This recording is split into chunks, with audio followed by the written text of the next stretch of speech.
சரியா? ஒரு கடைசியா ஒரு காரியத்தை சொல்லி இன்னைக்கு நம்ம முடிச்சிருவோம். ಕೊನೆಯ ಒಂದು ಕಾರ್ಯಗಳನ್ನು ಹೇಳಿ ನಾವು ಮುಗಿಸ್ತೀವಿ. 9வது அதிகாரத்திலே பவுல் பத்தி நம்ம திருப்பி பார்க்கிறோம். நம்ம 9ನೇ ಅಧ್ಯಾಯದಲ್ಲಿ ಪೌಲನ ಕುರಿತಾಗಿ ಪುನಃ ನಾವು ನೋಡ್ತೀವಿ. பவுல் இல்ல சவுல். பழைய பேர் வந்து சவுல், புது பேர் வந்து அப்போஸ்தலன் பவுல். ಹಳೆಯ ಹೆಸರು ಸೌಲ, ಹೊಸ ಹೆಸರು ಬಂದ್ಬಿಟ್ಟು ಪೌಲನ್ ಎಂಬುದಾಗಿ.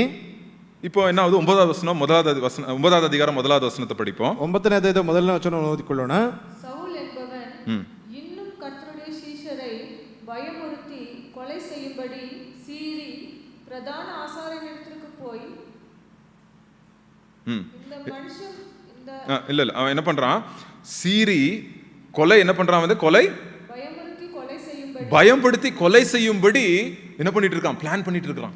ಅಲ್ಲಿ ರೌದ್ರನಾಗಿದ್ದು ಬೆದರಿಕೆಯ ಮಾತುಗಳನ್ನು ಆಡ್ತಾ ಅವರನ್ನ ಸಂಹರಿಸಬೇಕೆಂಬುದಾಗಿ ಆಸೆ ಪಡ್ತಾ ಇದ್ದಾನೆ. ಕೊಲೆ ವೆರಿಯೋಡು ತೆರೀರಾನ್ ಸೌಲ್.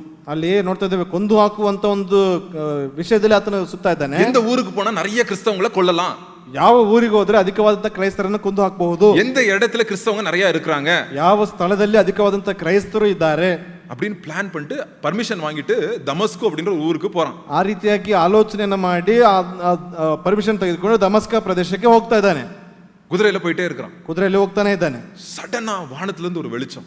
ಅಲ್ಲಿ ಸಡನ್ ಆಗಿ ನೋಡ್ತಾ ಇದ್ದೇವೆ, ಪರಲೋಕದಿಂದ ಒಂದು ಬೆಳಕು ಬರ್ತಾ ಇದೆ. அங்க பக்கத்துல இருக்கிறவங்களுக்கு எல்லாம் வெளிச்சம் தான் தெரியுது, ಅಲ್ಲಿ ಪಕ್ಕದಲ್ಲಿರತಕ್ಕಂತವರಿಗೆ ಬೆಳಕು ಮಾತ್ರ ಕಾಣ್ತಾ ಇದೆ. சவுலுக்கு ಮಾತ್ರ ஒரு சத்தம் கேக்குது. ಸೌಲನಿಗೆ ಮಾತ್ರ ಒಂದು ಶಬ್ದ ಕೇಳಿಸ್ತಾ ಇದೆ. அந்த சத்தம் என்ன கேக்குது சொல்லுது? ಆ ಶಬ್ದ ಏನಂತ ಹೇಳ್ತಾ ಇದೆ? விழுந்துறான், குதிரையில இருந்து கீழே விழுந்துறான். ಆ ಕುದುರೆಯಿಂದ ಆತನ ಕೆಳಗಡೆ ಬಿದ್ದು ಹೋಗ್ತಾ ಇದ್ದಾನೆ. ஒரு சத்தம் கேக்குது அவன் வாழ்க்கையில. ಒಂದು ಶಬ್ದ ಆತನ ಚಿತ್ತದಲ್ಲಿ ಕೇಳ್ತಾ ಇದೆ. என்ன சொல்லுது? 4வது வசனம் ಏನಂತ ಹೇಳ್ತಾ ಇದೆ? 4ನೇ ವಚನ. அவன் தரையிலே விழுந்தான். அப்பொழுது சவுலே சவுலே நீ என்னை ஏன் துன்பப்படுத்துகிறாய் என்று தன்னுடனே சொல்லுகிற ஒரு சத்தத்தை கேட்டான். 5வது வசனம். அதற்கு அவன், ஆண்டவரே நீர் யார் என்றான். அதற்கு கர்த்தர், நீ துன்பப்படுத்துகிற இயேசு நானே, முள்ளில் உதைக்கிறது உனக்கு கடினமாம் என்றார். பாருங்க, யார் பேசுறா அவர் கூட? ಯಾರು ಮಾತಾಡ್ತಾ ಇದ್ದಾರೆ ಆತನ ಜೊತೆಯಲ್ಲಿ? ஏசப்பா, ಯೇಸು ಸ್ವಾಮಿ. இவ்வளவு நாள் சவுல் நினைச்சிட்டு இருந்தான் கிறிஸ்தவங்களை தான் நான் கொன்னுட்டு இருக்கிறேன் அப்படின்னு நினைச்சிட்டு இருந்தான். ಇಷ್ಟು ದಿವಸ ಆತನ ಅಂದ್ಕೊಳ್ತಾ ಇದ್ದ, ಕ್ರೈಸ್ತರನ್ನ ಕೊಂದು ಹಾಕ್ತಾ ಇದ್ದಾನೆ ಎಂಬುದಾಗಿ. ஆனா இந்த சத்தம் என்ன சொல்லுது? ಆದ್ರೆ ಈ ಶಬ್ದ ಏನಂತ ಹೇಳ್ತಾ ಇದೆ? ஏன் என்னை துன்பப்படுத்துகிறாய்? ಯಾಕೆ ನನ್ನನ್ನ ಹಿಂಸೆ ಪಡಿಸುತ್ತಾ ಇದ್ದಿ? அப்புறம் என்ன அர்த்தம்? ಅರ್ಥ ಏನು?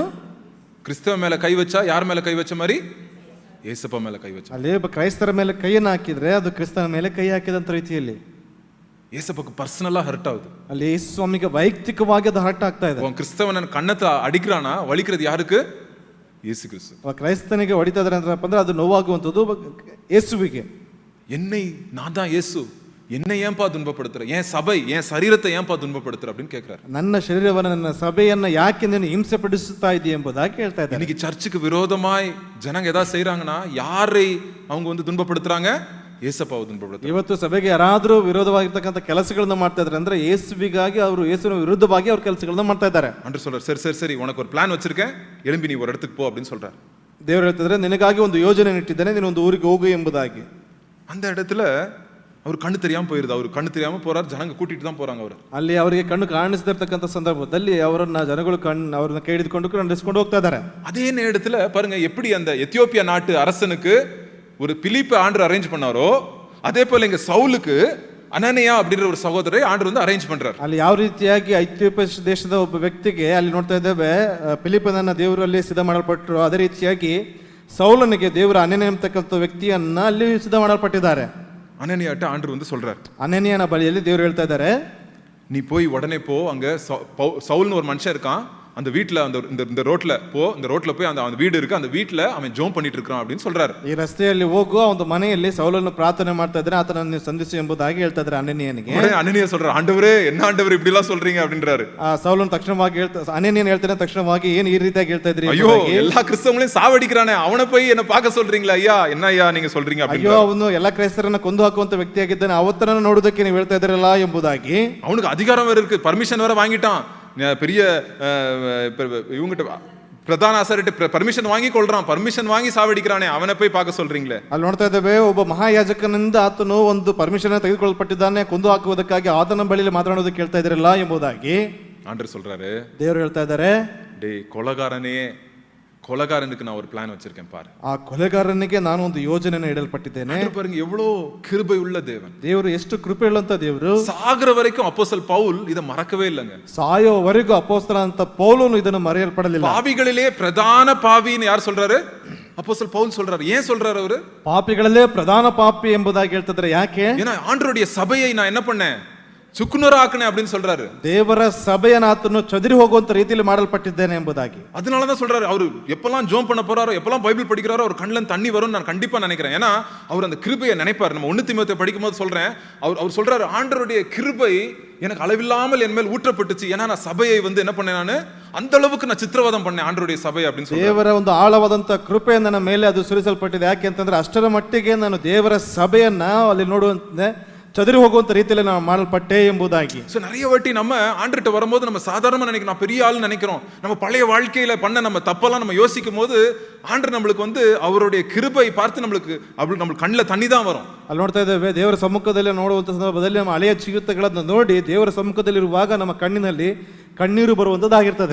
நம்ம நாசத்துக்கு நேரா போயிட்டு இருந்தோம். நிறைய பேர் நாசம் பண்றதுக்கு தெரிஞ்சிட்டு இருந்தோம். நம்ம ஒரு டைம்ல ಅನೇಕರು ನಾವು ನಾಶಕ್ಕೆ ನೇರವಾಗಿ ಹೋಗ್ತಾ ಇದ್ವಿ. ನಾಶವನ್ನು ಮಾಡುವುದಕ್ಕಾಗಿ ನಾವು ಅದನ್ನ ನೋಡಿಕೊಂಡು ಹೋಗ್ತಾ ಇದ್ವಿ. கிருபையாய் நம்மள அந்த இடத்துல இருந்து அப்படியே தூக்கிட்டார். நம்மள ದೇವರು ಕೃಪೆ ಮೂಲಕವಾಗಿ அந்த ಸ್ಥಳದಿಂದ ತೆಗೆದು ಹಾಕಲ್ಪಟ್ಟಿದ್ದಾರೆ. அதே போல ஆண்டவர் சவுல் அப்படியே தூக்கிட்டார். ஆண்டவர் ಅದೇ ರೀತಿಯಾಗಿ ಸೌಲನನ್ನ ದೇವರು ಆ ಒಂದು ಭಾಗದಿಂದ ತೆಗೆಯಲ್ಪಟ್ಟಿದ್ದಾರೆ. தூக்கிட்டு ஆண்டவருடைய பிளான் என்ன?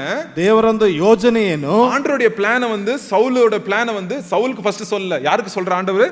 அனனியாக்கு சொல்றாரு. 15வது வசனத்துல ஏசப்பா என்ன சொல்றாரு? ಅಲ್ಲಿ ಸೌಲನಿಗೆ ದೇವರು ಮೊದಲು ಹೇಳ್ತಾ ಇಲ್ಲ, ಅಲ್ಲಿ ಅನನ್ಯನಿಗೆ ದೇವರು ಹೇಳ್ತಾ ಇದ್ದಾರೆ 15ನೇ ವಚನದಲ್ಲಿ. அதற்கு கர்த்தர், நீ போ, அவன் புறஜாதிகளுக்கும் ராஜாக்களுக்கும் இஸ்ரவேல் புத்திரருக்கும் என்னுடைய நாமத்தை அறிவிக்கிறதுக்காக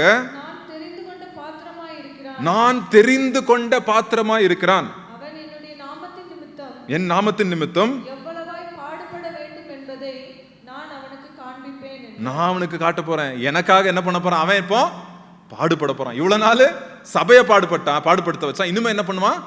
ஏன் நாமத்துக்காக அவன் பாடுபடுவான். பாருங்க, ಇಷ್ಟು ದಿವಸ ಸಭೆಯನ್ನು ಆತನು ಹಿಂಸೆ ಪಡಿಸುತ್ತಾ ಇದ್ದ, ಇನ್ನು ಮೇಲೆ ನನ್ನ ನಾಮದ ನಿಮಿತ್ತವಾಗಿ ಆತನು ಹಿಂಸೆಯನ್ನು ಅನುಭವಿಸಲ್ಪಡಬೇಕಾಗುತ್ತದೆ. ஆண்டவர் ஒரு திட்டத்தை வைத்திருந்தார். ದೇವರು ಒಂದು ಯೋಜನೆಯನ್ನು ಇಡಲ್ಪಟ್ಟಿದ್ದಾರೆ. இதே போல ஆண்டவர் ஒருத்தருடைய வாழ்க்கையிலும், நம்ம வாழ்க்கையிலும், உங்க வாழ்க்கையிலும், என் வாழ்க்கையிலும் ஆண்டவர் ஒரு திட்டத்தை வைத்திருக்கிறார். ಅದೇ ರೀತಿಯಾಗಿ ಒಬ್ಬೊಬ್ಬರ ಜೀವಿತದಲ್ಲಿ, ನಮ್ಮ ಜೀವಿತದಲ್ಲಿ ಒಂದು ಯೋಜನೆಯನ್ನು ದೇವರು ಇಡಲ್ಪಟ್ಟಿದ್ದಾರೆ. நம்ம எந்த அளவுக்கு ஆண்டவர் கிட்ட நம்ம நெருங்கி இருக்கிறோமோ அந்த அளவுக்கு ஆண்டவருடைய திட்டத்தை நம்ம அறிந்து கொள்ளலாம். ಎಷ್ಟರ ಮಟ್ಟಿಗೆ ದೇವರನ್ನ ನಾವು ಆತುಕೊಳ್ಳಲ್ಪಟ್ಟಿದ್ದೇವೋ ಅಷ್ಟರ ಮಟ್ಟಿಗೆ ದೇವರ ಯೋಜನೆಯನ್ನು ನಾವು ಅರ್ಥ ಮಾಡಿಕೊಳ್ಳಬಹುದು. ஆனா ஆண்டவர் இந்த திட்டத்தை யாருக்கு சொல்ல? சவுலுக்கு சொல்லல. ಆದ್ರೆ ದೇವರು ಈ ಒಂದು ಯೋಜನೆಯನ್ನ ಸೌಲನಿಗೆ ಹೇಳಲಿಲ್ಲ. ஆண்டவர் நம்மளுக்கு சொல்ல மாட்டாரு. ದೇವರು ನಮಗೆ ಹೇಳುವುದಿಲ್ಲ. இஷ்டம் இருந்தா கண்டிப்பா ஆண்டவர் சொல்ல முடியும். ಇಷ್ಟ ಇದ್ರೆ ಖಂಡಿತವಾಗಿ ದೇವರಿಂದ ಹೇಳೋದಕ್ಕೆ ಸಾಧ್ಯ. ஆண்டவர் ஒரு நாளும் அவரை சார்ந்திருக்க ஆண்டவர் எதிர்பார்க்கிறார். ದೇವರು ಒಂದೊಂದು ದಿವಸವೂ ಆತನನ್ನು ಆತುಕೊಳ್ಳುವುದಕ್ಕೆ ಅವರು ಎದುರು ನೋಡ್ತಾರೆ. சோ உடனே அனனியாஸ் போறாரு. ತಕ್ಷಣವಾಗಿ ಅನನೀಯ ಹೊರಡ್ತಾ ಇದ್ದಾನೆ. அவன் மேல கை வச்சு அவர் கண்ணுக்கு ஜோம் பண்றாரு. ಆತನ ಮೇಲೆ ಕೈಗಳನ್ನಿಟ್ಟು ಆತನ ಕಣ್ಣಿಗಾಗಿ ಪ್ರಾರ್ಥನೆ ಮಾಡ್ತಾರೆ. செதில் மாதிரி ஏதோ கண்ணில இருந்து விழுதான். அப்படி ಆತನ ಕಣ್ಣಿನಿಂದ ಏನೋ ಒಂದು ರೀತಿಯಾಗಿ ಉದುರುವಂತ ರೀತಿಯಲ್ಲಿ ಆಗ್ತಾ ಇದೆ. அப்படியே தலைமையில கை வச்சு பரிசுத்தாவினாலே நிரப்பப்படுறதுக்காக ஜெபம் பண்றாரு. ಆ ಪರಿಶುದ್ಧಾತ್ಮನಿಂದ ತುಂಬಿಸಲ್ಪಡುವುದಕ್ಕಾಗಿ ಆತನ ತಲೆ ಮೇಲೆ ಕೈಗಳನ್ನಿಟ್ಟು ಪ್ರಾರ್ಥನೆ ಮಾಡ್ತಾ ಇದ್ದಾರೆ. சோ சவுல் மனம் திரும்பிட்டார். ಸೌಲನಲ್ಲಿ ಮಾನಸಾಂತರ ಹೊಂದಲ್ಪಟ್ಟಿದ್ದಾನೆ. இயேசுவை பத்தி பிரசங்கம் பண்ண ஸ்டார்ட் பண்றாரு. ಯೇಸು ಕ್ರಿಸ್ತನ ಕುರಿತಾಗಿ ಪ್ರಸಂಗಿಸುವುದಕ್ಕೆ உடனே பிரசங்கம் பண்றாரு. இன்னைக்கு குதிரையில போயிட்டு இருந்தா சாவடிக்கிறதுக்கு, அடுத்த நாள் என்ன ஆயிடுச்சு? அடுத்த நாள் இல்ல, கொஞ்ச நாள்ல என்ன ஆயிடுச்சு? இயேசுவை பத்தி ಪ್ರಸಂಗ பண்ண ಸ್ಟಾರ್ಟ್ பண்றாரு. ಅಲ್ಲಿ ನೋಡ್ತಾ ಯೇಸು ಕ್ರಿಸ್ತನನ್ನ ನಂಬಿರ್ತಕ್ಕಂಥವ್ರನ್ನ ಕೊಲೆ ಮಾಡೋದಕ್ಕಾಗಿ ಹೋಗ್ತಾ ಇದ್ದಂತ ವ್ಯಕ್ತಿ ಸ್ವಲ್ಪ ದಿವಸಗಳಲ್ಲಿ ಯೇಸು ಕ್ರಿಸ್ತನ ಕುರಿತಾಗಿ ಪ್ರಸಂಗಿಸುವುದಕ್ಕೆ ಸಿದ್ಧವಾಗ್ತಾ ಇದ್ದಾನೆ. உங்களுக்கு எப்படி இருக்கும்? நீங்க நேத்து வரைக்கும் யாராவது ஏசப்பா கிறிஸ்தவனெல்லாம் அடிச்சிட்டு இருந்தான், ನಿಮಗೆ இன்னைக்கு சடனா பிரசங்கம் பண்றான் ரோட்ல நின்னு, நீங்க என்ன நினைப்பீங்க அவனை பார்த்து? ನೀವೇನ್ ಅನ್ಕೊಳ್ತೀರಿ? ನಿನ್ನೆ ದಿವಸದವರೆಗೂ ಯೇಸು ಕ್ರಿಸ್ತನ ಎಂಬುದಾಗಿ ಅಂದ್ಕೊಂತವರಿಗೆ ಹೊಡಿತಾ ಇದ್ದ, ಈಗ ಯೇಸು ಕ್ರಿಸ್ತನ ಕುರಿತಾಗಿ ಪ್ರಸಂಗ ಮಾಡ್ತಾ ಇದ್ದಾನೆ, ಹೆಂಗ ಅನಿಸುತ್ತೆ ನಿಮಗೆ? கொஞ்சமா சந்தேகம் வரும்ல நம்மளுக்கு. ಸ್ವಲ್ಪ ಆದ್ರೂ ಸಂದೇಹ ಬರ್ತದಲ್ವಾ ನಮಗೆ? கொஞ்சம் பயமா தான் இருக்கும். ಸ್ವಲ್ಪ ಭಯವೇ ಆಗ್ತದೆ. ஆக்டிங் பண்றான், நிஜமா யாரு கிறிஸ்டியன்ஸ் ஆவறாங்கன்னு கன்வெர்ட் ஆவறாங்கன்னு கூட்டி போய் நம்மள போட்டு வலையில போட்டு நம்மள போய் உள்ள ஜெயில தள்ள போறான் போல, அதுக்கு தான் சும்மா நாடகம் ஆடுறான் போல நினைச்சு. ಇವತ್ತನ ಒಂದು ರೀತಿಯಾಗಿ ನಾಟಕ ಮಾಡ್ತಾ ಇದ್ದಾನೆ, ಯಾರೆಲ್ಲ ಅಲ್ಲಿ ಬದಲಾಗ್ತಾರೆ ಎಂಬತಕ್ಕಂಥ ರೀತಿಯಲ್ಲಿ ಬೆಲೆಯನ್ನು ಬೀಸ್ತಾ ಇದ್ದಾನೆ ಎಂಬುದಾಗಿ ಅಲ್ಲಿ ಅಂದ್ಕೊಳ್ತಾ ಇರ್ತಾರೆ. ஆண்டவரால கூடாத காரியம் எதுவும் இல்லை. ದೇವರಿಂದ ಅಸಾಧ್ಯವಾದಂತ ಕಾರ್ಯವು ಯಾವುದೂ ಇಲ್ಲ. ஆண்டவர் அந்தபடி அந்த கொலைகாரனான சவுல் ஆண்டவர் மாத்தினார். ஆண்டவர் யாரை வேணா மாத்த முடியும். ಅಲ್ಲಿ ಕೊಲೆಗಾರನಾಗಿದ್ದಂತ ಸೌಲನನ್ನ ದೇವರು ಬದಲಾಯಿಸಲ್ಪಟ್ಟಿದ್ದಾರೆ. ದೇವರು ಯಾರನ್ನು ಕೂಡ ಬೇಕಾದ್ರೂ ಬದಲಾಯಿಸಬಹುದು. 23, 25வது வசனம், 29, 30வது வசனம் பாருங்க. நீங்க அப்புறம் படிங்க. ಅಲ್ಲಿ 23, 25, 29ನೇ ವಚನವನ್ನು ಓದಿ ನೋಡ್ರಿ. இதுவரைக்கும் வேட்டையாடி கொண்டிருந்த அப்போஸ்தலன் பவுல் இப்போ என்ன பண்றாரு?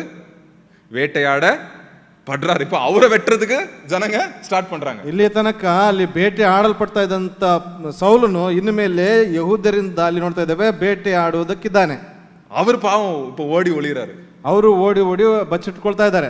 எப்படி மாறிடுச்சு பாருங்க, ட்விஸ்ட் ஸ்டோரியே மாறிடுச்சு, தலைகீழ மாறிடுச்சு 9வது அதிகாரத்துல. ಅಲ್ಲಿ ಯಾವ ರೀತಿಯಾಗಿ ಇಲ್ಲಿ ತಲೆ ಕೆಳಗಾಗುವಂತ ರೀತಿಯಲ್ಲಿ ಬದಲಾಕಲ್ಪಟ್ಟಿದೆ ನೋಡ್ರಿ. ಕ್ರಿಸ್ತವಂಗ ಓಡ್றாங்க ಸೌಲ பார்த்து. ಅಲ್ಲಿ ಸೌಲನ ನೋಡಿ ಕ್ರೈಸ್ತರು ಓಡಿ ಹೋಗ್ತಾ ಇದ್ದಾರೆ. இப்ப ಸೌಲ್ வந்து ಅವಿಶ್ವಾಸಿகளை பார்த்து ತಪ್ಪಿக்கிறார். ಅಲ್ಲಿ ಸೌಲ ಬಂದ್ಬಿಟ್ಟು ಅವಿಶ್ವಾಸಿಗಳ ಮೂಲಕವಾಗಿ ಅಲ್ಲಿ ತಪ್ಪಿಸಿಕೊಳ್ತಾ ಇದ್ದಾನೆ. ஆவியானவருக்கு எல்லா மகிமை. ಪರಿಶುದ್ಧಾತ್ಮನಿಂದ ಎಲ್ಲವೂ ಸಾಧ್ಯ. ஆண்டவரால் கூடாத காரியம் எதுவும் இல்லைங்க. ದೇವರಿಂದ ಅಸಾಧ್ಯವಾದಂತ ಕಾರ್ಯ ಯಾವುದೂ ಇಲ್ಲ.